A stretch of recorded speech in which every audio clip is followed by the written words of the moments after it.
As I've said repeatedly, I am prepared to work with Democrats and Republicans to do the things we need to do to grow the economy and create jobs and get our fiscal house in order over the long run.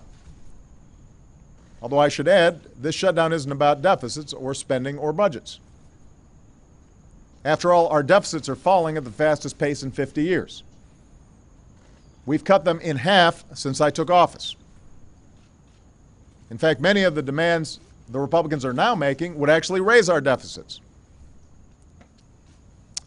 So no, this shutdown is not about deficits. It's not about budgets. This shutdown is about rolling back our efforts to provide health insurance to folks who don't have it. It's all about rolling back the Affordable Care Act. This, more than anything else, seems to be what the Republican Party stands for these days.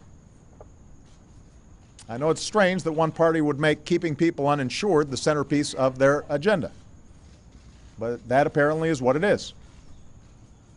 And of course, what's stranger still is that shutting down our government doesn't accomplish their stated goal.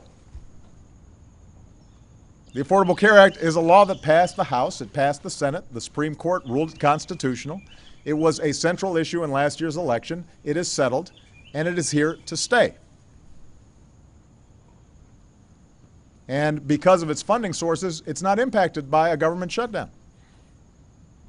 And these Americans are here with me today because even though the government is closed, a big part of the Affordable Care Act is now open for business. And for them, and millions like them, this is a historic day for a good reason. It's been a long time coming. But today, Americans who have been forced to go without insurance can now visit healthcare.gov and enroll in affordable new plans that offer quality coverage. That starts today. And people will have 6 months to sign up. So over the next 6 months, people are going to have the opportunity, in many cases for the first time in their lives, to get affordable coverage that they desperately need. Now, of course, if you're one of the 85% of Americans who already have health insurance, you don't need to do a thing. You're already benefiting from new benefits and protections that have been in place for some time under this law.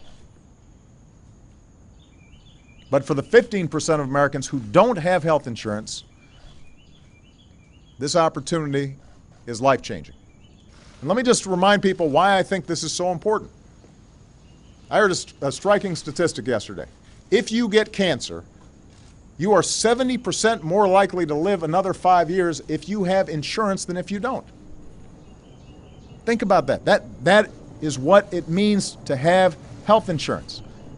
Set aside the issues of security and finances and how you're impacted by that, the stress involved in not knowing whether or not you're going to have health care. This is life or death stuff.